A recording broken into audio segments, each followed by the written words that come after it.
Hello and welcome to Share Talk. Today I'm joined by John Mahtani, who is CEO at MTS SPAC PLC. How are you today, John? I'm really good, Zach. How are you doing? I'm doing very well. We've known each other a number of years and you continue to surprise me. This is the latest venture that you have. Tell us about MTS SPAC PLC. MTS SPAC PLC was basically, we literally have just come together as a group about, I'd say 5 or 6 weeks ago. And I was approached by one of our advisors, Brian Cannan. And I've known Brian for some time, but he said, look, John, I think we've got a really good opportunity here. You've got a really good background in media and technology. And we feel that you're somebody who would be a great leader for us in our new venture of bringing a series of SPACs to the market. And what I liked about working with Brian, because I worked with Brian on a couple of other things, because Brian's, he's just a super smart guy for me, and especially in the tech space. I think he's just the way his mind works and the way he thinks. He's always thinking 3 miles ahead of the rest of us. So it's really good to have him on board of our team. And he just basically came back to me and said, look, we've got this opportunity. So I said, look, I'd love to join you guys. And then he said, well, the rest of it's down to you. So next thing I did was pick up the phone and reach out to Rick Sennett, who's our chairman. And Rick, I've basically known for 26 years because he was head of business and legal affairs. And Rick was, really grateful for me for that call, because he was also hearing lots about SPACs and stuff and felt this was a great vehicle for him to board. And then I got introduced to Celia Lee. Celia is definitely the most dynamic of the three of us, because she's full of energy, and she's a journalist by trade, and she's a presenter on Phoenix TV, and she definitely keeps me and Rick in check from that point of view. So that's the team. Those are the key players. Is that right? Yeah, that's the key players. I think what makes us a little bit different from other SPACs, if that's fair to say. We're not just a board of 3. With Riverfort being our corporate sponsor, they come into a lot of deal flow. And right now, our focus is on getting the prospectus out there, making sure we get listed on the standard list. But once that's all done, to actually have a partner like Riverfort puts us in a pretty strong position in terms of identifying targets that we could potentially acquire. So Riverfort are almost like your scouts. I mean, they're looking around. They're there on the watchtowers looking for corporate opportunities. Yeah, very much so. And if you look at their track record, if you look at Brian and Barry, for example, they run a really fabulous VC fund called Shore Valley Ventures. And I don't really need to say too much more. You can do your research and you'll see they've got a fabulous track record, and they're really great at picking out unicorns. And that's what really excites me, that we've surrounded ourselves with a really, really good team, and a team that's really, really empowering. From my point of view, the interaction that I have with the board and the guys at Riverfort, the energy's been wonderful, and I think that's really, really important to have a good dynamic in the team for the team to grow on and succeed. So you've got the team, the actual personalities of the team. You've got the track record of the team. But I mean, what makes you think different from other SPACs? And I mean, in a way, given that there are quite a few SPACs coming up at the moment, why would people look at your particular venture? Well, I think technology for me is an area that we're very firmly focused on. We're also looking at media as well.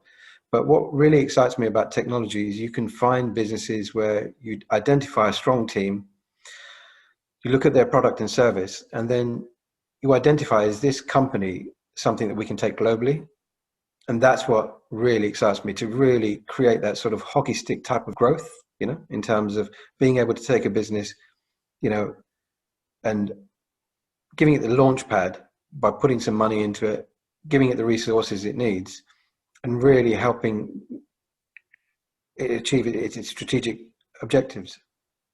And as far as the float and the listing, you said it was going to be on the standard listing, MTS. What's the timing on that?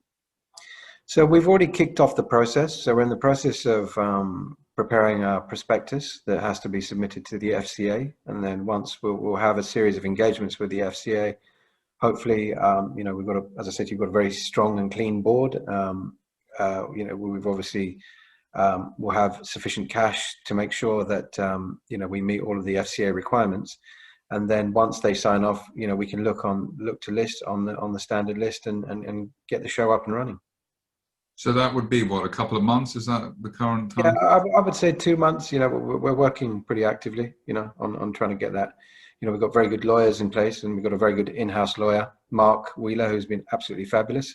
I have to say thank you to him, because he's been guiding us, you know, very meticulously in this whole process.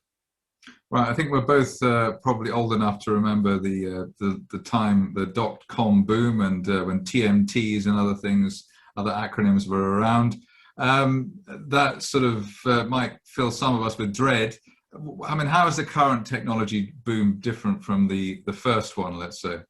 Well, Zach, I was actually at Time Warner when we merged with AOL, so nobody needs to remind me personally of that whole episode, because I still look at that experience. And, you know, when I'm mentoring students and stuff, I remind them of that whole chapter, that look at business, but look at business from a fundamental perspective.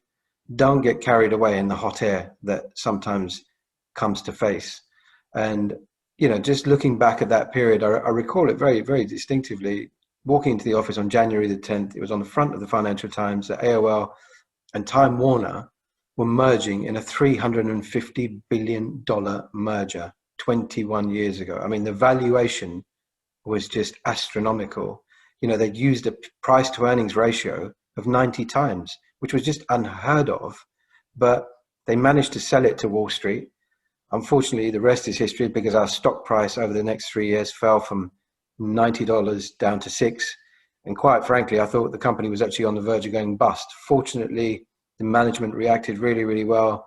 They sold a number of the prime assets of the business, including Warner Music, including the studio stores, including the theme parks, and managed to fortunately turn things around and get the business going, you know, back on track. And, you know, you can see, you know, 2 years ago, they managed to successfully sell it onto AT&T at $107 after what was quite a choppy time back in early 2000.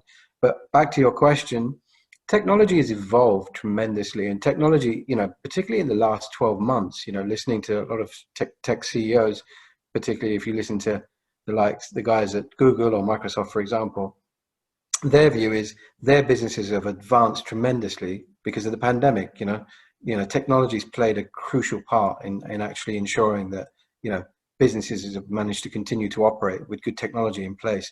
And I believe a lot of those businesses that survived the dot-com bubble back in 2000, 2001 are in much stronger places today. If you look at where the likes of Apple and Amazon and Google, you know, what did they go through then? They've obviously managed to survive it, and you can see their valuations today. And you see, I mean, that leads on really to the final point or the final question. Because of the pandemic, is that really the driver and the trigger for technology and media opportunities?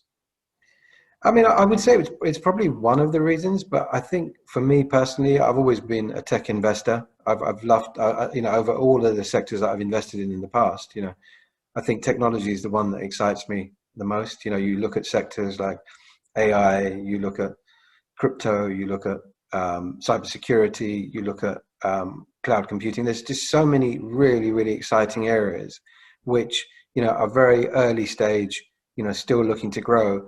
And that's what makes it really, really exciting from that perspective. But, you know, not forgetting, you know, my media background, you know, looking at the likes of, you know, what the traditional studios are doing. And then you look at the players that have come into the market. You know, you look at what HBO Max is doing, what Netflix is doing, what Amazon is doing, what Hulu is doing. And then there's, you know, players like Disney Plus, not to forget, you know. On that note, John Mahtani, CEO of MTS SPAC PLC, thank you very much indeed. Pleasure, Zach. Always great to catch up, buddy.